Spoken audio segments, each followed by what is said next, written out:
Welcome to our channel tech mechanical plus electrical.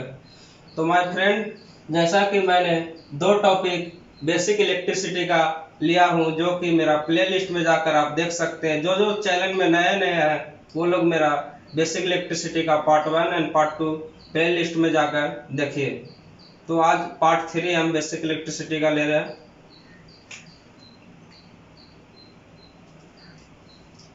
तो पहला topic मेरा है difference between EMF and PD. Second video में मैंने ईएमएफ और पीडी के बारे में बताया था, लेकिन डिफरेंस उसके बारे में हमने नहीं बताया था। तो आज डिफरेंस के बारे में बताएंगे। तो सबसे पहले हमने बताया था ईएमएफ, इलेक्ट्रोमोटिव फोर्स किसको कहते हैं। तो ईएमएफ के बारे में हमने बताया था कि जब हम किसी सर्किट में इनपुट के रूप में स्विच ऑन करते हैं तो मेरा जो विद्युत करंट रहता है उसको फोर्स ले जाने में, एक जगह से दूसरे जगह ले जाने में जो सहायता करता है उसे हम ईएमएफ कहते हैं, इलेक्ट्रोमोटिव फोर्स।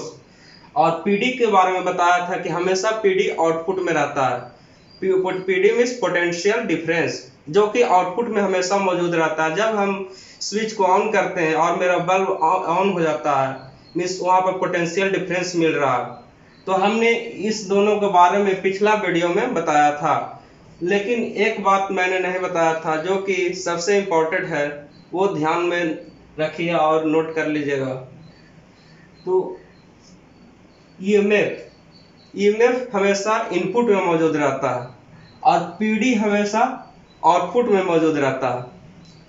तो ईएमएफ का मान कभी भी शून्य नहीं हो सकता, लेकिन पीडी का मान शून्य हो सकता है। जब हम स्विच ऑन करते हैं तभी मेरा बल्ब जलता है, लेकिन स्विच ऑफ रहता है तो बल्ब नहीं जलता। लेकिन स्विच ऑफ रहने पर ईएमएफ हमेशा मौजूद रहता है, लेकिन पीडी मौजूद नहीं रहता। तो पीडी का मान शून्य हो सकता है, लेकिन ईएमएफ का मान कभी भी शून्य नहीं हो सकता। तो इसके बारे में मैंने पिछला वीडियो में बताया था और आज मैंने इसका मान बताया। तो आगे चलते हैं। आगे है मेरा connection, series, parallel, mixed. 3 type का कनेक्शन है जो कि रजिस्टर के माध्यम से हम बताएंगे।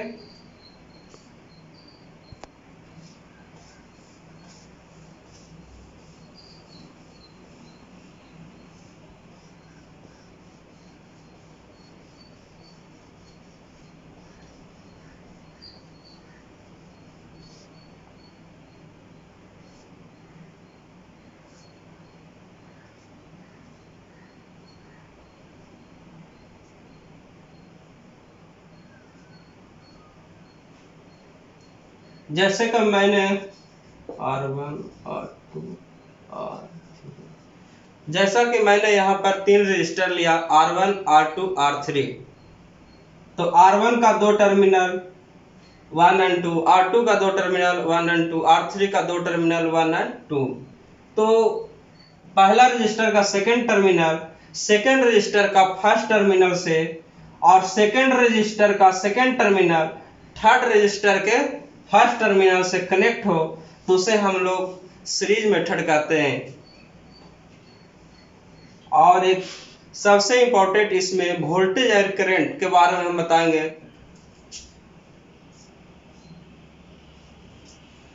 जैसे कि मैंने एरो का चिन्ह लगाया है तो आपको साफ नजर आ रहा होगा कि इसका डायरेक्शन एक ही है, रूट एक ही है।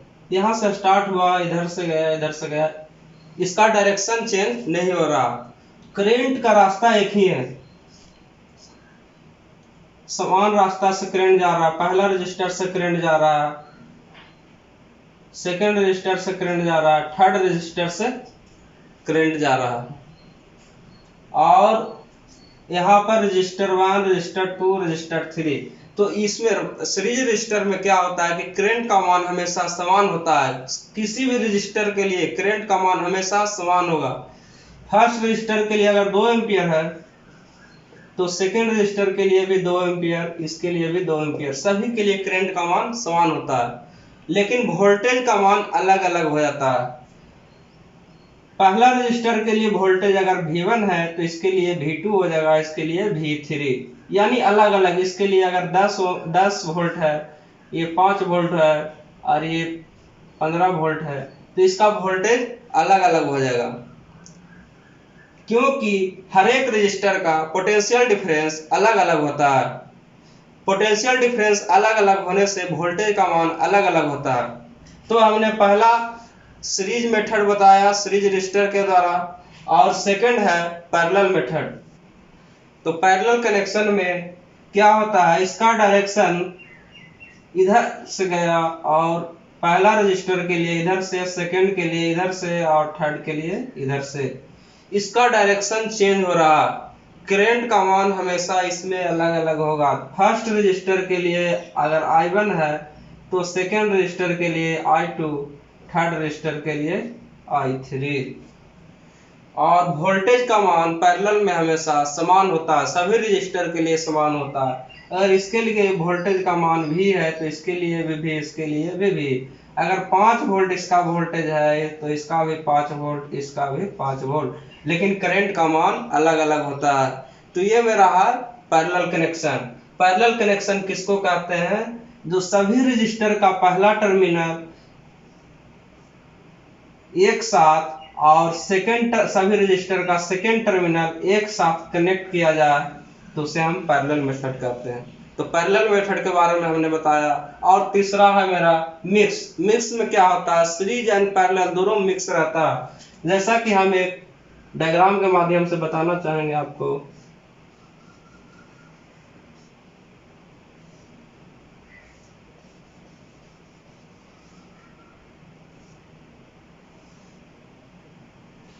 ये मेरा सीरीज एंड पैरेलल मेथड है। ये R1 है, R2 है, R3, ये मेरा मिक्स। ओके दोस्तों, तो अगला टॉपिक है मेरा डीसी और एसी में अंतर। पहले हम बताएंगे आपको डीसी किसे कहते हैं और एसी किसे कहते हैं।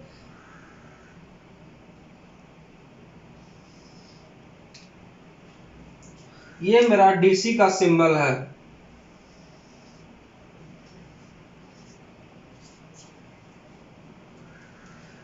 DC means direct current.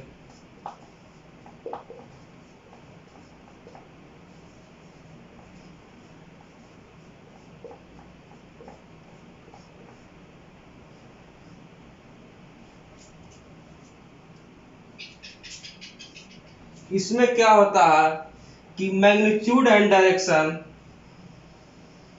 समय के साथ एक साथ हो तो इसे हम डीसी सर्किट कहते हैं। और एसी में क्या होता है, जैसा कि हम एसी सर्किट का एक डायग्राम बना रहे हैं, ये मेरा है वेव। तो इसमें क्या होता है, हर एक समय, हर एक टाइम, एवरी सेकेंड इसका मान चेंज होते रहता है, यानी टाइम के अनुसार मैग्नीट्यूड एंड डायरेक्शन चेंज होते रहता है। तो इसे हम लोग क्या कहते हैं, एसी सर्किट। डीसी में क्या होता है, इसका जो मैग्नीट्यूड एंड डायरेक्शन है कांस्टेंट रहता है, जबकि इसमें मैग्नीट्यूड एंड डायरेक्शन समय के साथ चेंज होते रहता है। ये मेरा एसी है। एसी में होता है अल्टरनेटिंग करंट।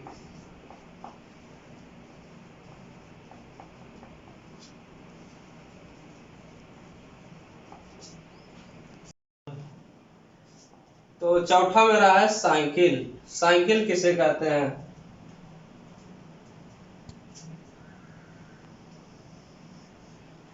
जैसा कि मैंने एक इधर फिगर पढ़ा है, जो कि ये मेरा क्या है, वेव है। तो एसी के द्वारा सिर्फ एक बार मान और दिशा बदलने में जो टाइम लगे उसे हम लोग क्या बोलते हैं, साइकिल। सिर्फ एक बार, ओनली वन टाइम, एसी के द्वारा सिर्फ एक बार मान और दिशा बदलने में जो टाइम लगता है उसे हम क्या बोलते हैं, साइकिल।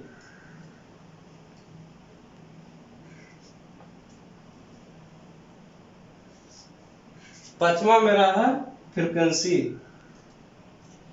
इसका यूनिट होता है हर्ट्ज एंड साइकिल पर सेकेंड। जैसा कि यूनिट में ही आता है साइकिल पर सेकेंड, मीन्स एक सेकेंड में जितना साइकिल बने, एक सेकेंड में अगर एक साइकिल बन रहा तो 1 सेकेंड बनने में जितना साइकिल, 1 सेकेंड साइकिल पर सेकेंड मीन्स 1 सेकेंड में जितना साइकिल बनता है उसे हम क्या बोलते हैं, फ्रीक्वेंसी।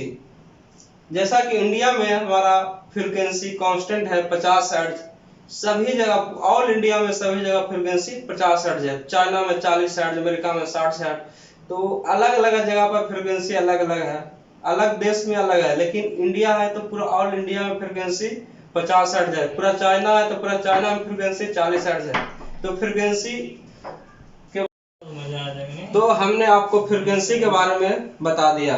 उसका आगे है मेरा डीसी पावर। एक होता है डीसी पावर और एक होता है एसी पावर। एसी पावर में power factor means cos phi का मान जानना होता है, और डीसी में पावर फैक्टर नहीं होता है। तो हम बताएंगे आपको डीसी पावर। जैसा कि P बराबर होता है V इंटू आई, मीन्स वोल्टेज और करंट के गुणनफल को हम क्या बोलते हैं, पावर। पावर का यूनिट क्या होता है, वाट। यहाँ पर पावर का हमने 3 फॉर्मूला लिखा है। पहला होता है P बराबर V इंटू आई, दूसरा P बराबर आई स्क्वायर इंटू आर। तो V बराबर हमने यहाँ पर पुट किया है I इंटू आर, तो यहाँ पर आई स्क्वायर इंटू आर हो गया, और यहाँ पर I बराबर पुट किया तो यहाँ हो गया V स्क्वायर बाई आर। तो हमने 3 पावर का फॉर्मूला लिखा जो कि इम्पोर्टेंट है, और इसका यूनिट के बारे में बताया। और एक एसी पावर होता है। एसी पावर में P बराबर होता है V इंटू आई इंटू कॉस फाई, जो कि ये पावर फैक्टर है। क्या है, पावर फैक्टर। एसी पावर के लिए हमेशा पावर फैक्टर का मान जानना बहुत जरूरी होता है, जो कि पावर फैक्टर हमेशा 0 से लेकर यूनिटी तक होता है। पावर फैक्टर का मान 0 से यूनिटी। पावर फैक्टर पर डिपेंड करता है कि मेरा लॉस कितना हो रहा है, ज्यादा हो रहा है। तो एसी सर्किट के लिए मेरा पावर फैक्टर का जानना जरूरी है, जो कि मैं आगे बताऊंगा। पहले ये इतना जान लीजिए कि एसी सर्किट के लिए P बराबर V into I cos phi होता है। और 7वां मेरा है, 7th है टाइप्स ऑफ करेंट। तो 3 टाइप्स ऑफ करेंट होता है, जैसे कि मैंने लिखा हुआ कंडक्शन करेंट, डिस्प्लेसमेंट करंट और कन्वेक्शन करंट। तो पहला मेरा है कंडक्शन करंट। जैसा कि मेरे पास एक वायर है, एक कंडक्टर है,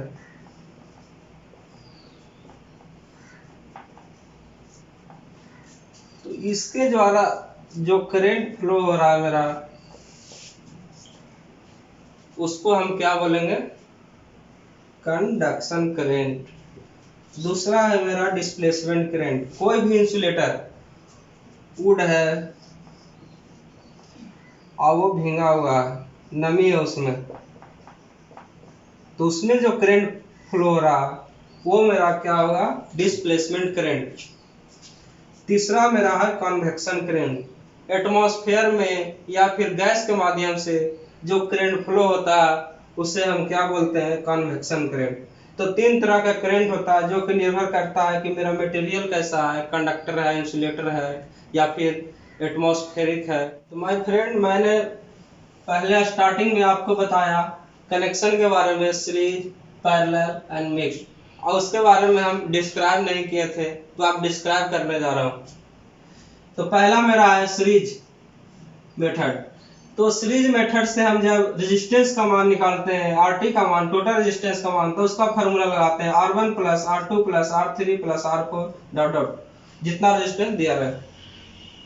तो जैसे कि मैं यहाँ पर एक डायग्राम बनाया हूँ, जिसमें R1 का मान है 10 ओम, R2 का मान है 20 ओम, R3 का मान है मेरा 30 ओम।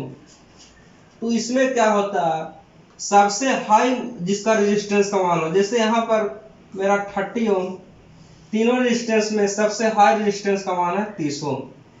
तो जिसका रेजिस्टेंस का मान सबसे ज्यादा हो, उससे भी टोटल रेजिस्टेंस का मान ज्यादा होता है सीरीज मेथड में। अगर एग्जाम में ऐसा दिया रहे डायग्राम और ऑप्शन दिया रहे 20 ओम, 10 ओम, 15 ओम और एक रहे 60 ओम। तो सीधे देखेंगे कि 30 ओम से ज्यादा किसका है, तो सब 30 ओम से नीचे ये ज्यादा है, ऑप्शन डायरेक्ट 60 ओम मारेंगे, कैलकुलेट करने का जरूरत नहीं है। तो ये मेरा है सीरीज मेथड, यानी RT इक्वल टू जब हम निकालेंगे R1 कितना है 10 ओम, R2 है 20 ओम, R3 है मेरा 30 ओम, टोटल कितना हो जाएगा 60 ओम। और इसी में जब हम करंट का मान निकालेंगे I बराबर V बाई R, अगर यहाँ पर वोल्टेज मेरा दिया हुआ है कुछ भी वोल्ट 60 वोल्ट, यहाँ पर करंट मेरा निकालना है। टोटल रेजिस्टेंस का मान कितना है, टोटल वोल्टेज का मान है 60 वोल्ट, टोटल रेजिस्टेंस का मान है 60 यानी 1 एम्पियर, यानी पूरा सर्किट से मेरा करंट जो फ्लो हो रहा है 1 एम्पियर का करंट फ्लो हो रहा है। हर एक रेजिस्टेंस से करंट का मान 1 एम्पियर, इससे भी 1 एम्पियर का, इससे भी 1 एम्पियर का। हमने पहले ही बताया था कि सीरीज मेथड में करंट का मान हमेशा समान होता है, सभी जितना भी रेजिस्टेंस दिया हो सभी से एक ही करंट समान होगा। अगर इससे 1 एम्पियर हो रहा है तो इससे भी 1 एम्पियर, इससे भी 1 एम्पियर। ओके, तो अगला मैं पैरेलल मेथड बताऊंगा। तो सीरीज कनेक्शन तो हो गया, दूसरा है मेरा पैरेलल कनेक्शन। पैरेलल कनेक्शन का यहाँ पर मैंने डायग्राम बनाया है, उसमें हमने 4 रेजिस्टेंस लिया है, R1, R2, R3, R4। पहला रेजिस्टेंस का मान 3 ओम, दूसरा रेजिस्टेंस का मान 6 ओम, तीसरा रेजिस्टेंस का मान 9 ओम और चौथा रेजिस्टेंस का मान हमने लिया 18 ओम। और टोटल वोल्टेज मेरा है 27 वोल्ट और करंट का मान हमें निकालना है। जैसा कि यहाँ पर हमने लिखा, पहला रेजिस्टेंस 3, सेकंड 6, थर्ड 9 ओम और फोर्थ 18 ओम। तो रेजिस्टेंस का फार्मूला होता है 1/RT equal to, total resistance निकालने के लिए 1/R1 plus 1/R2 plus 1/R3 plus 1/R4।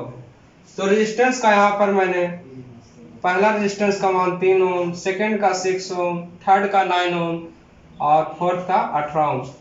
Resistance का मान मैंने यहाँ रखा और ये एलसीएम लिया तो 18 ओम आया, और जब ये निकाला कैलकुलेशन करके 12/18, तो यहाँ पर 12/18 क्या हुआ 1/RT आया, लेकिन हमें निकालना है RT टोटल रेजिस्टेंस। जब इसको उल्टा करेंगे तब तो आएगा ना टोटल रेजिस्टेंस, तो RT निकालने के लिए हमारा 18/12 होगा, तो टोटल रेजिस्टेंस का मान 1.5 ओम आ गया। तो इसमें एक चीज है कि जैसे सीरीज मेथड में मैंने बताया था कि सबसे ज्यादा मतलब रेजिस्टेंस का मान से भी ज्यादा रेजिस्टेंस होता है, और पैरेलल में क्या होता है, यहाँ पर 4 रेजिस्टेंस का मान हमें दिया हुआ है 3 ओम, 6 ओम, 9 ओम, 18 ओम।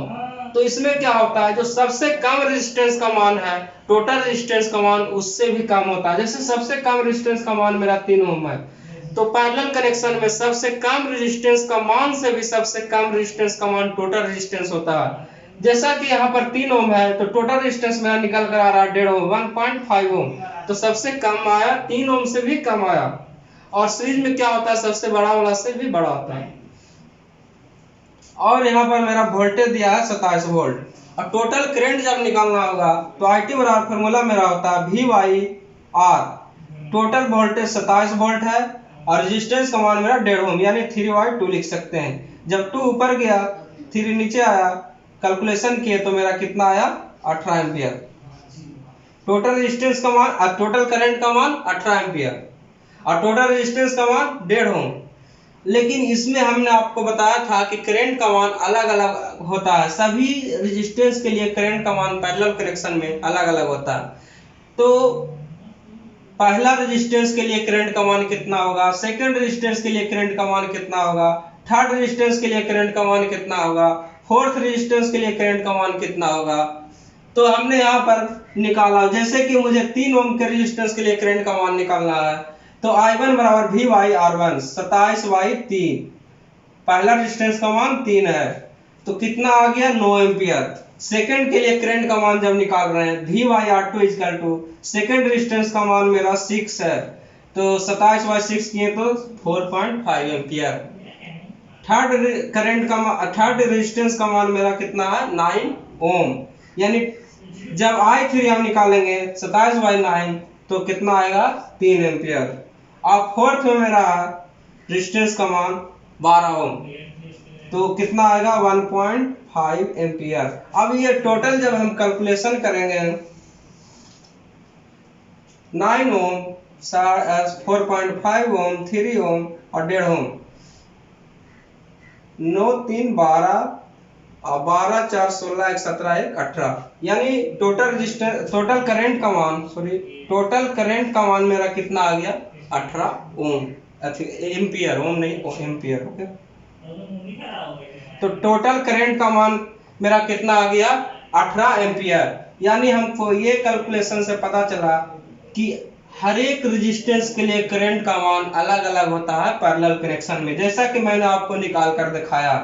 तो दोस्तों सीरीज और पैरेलल कनेक्शन की अगला वीडियो में हम मिक्स के बारे में बताएंगे, किरचॉफ्स लॉ के बारे में बताएंगे, और कुछ बेसिक इलेक्ट्रिसिटी का लास्ट टॉपिक रहेगा वो, और कुछ रहेगा जो हम आपको बताएंगे। तो जो भी मेरे चैनल पर नए स्टूडेंट है वो कम से कम प्ले लिस्ट में जाकर देखें, मेरा basic electricity part 1, part 2 and part 3 ये मैं अपलोड किया। ओके दोस्तों, और मेरे चैनल को लाइक करें, सब्सक्राइब करें और शेयर करना ना भूलें। Okay, thanks.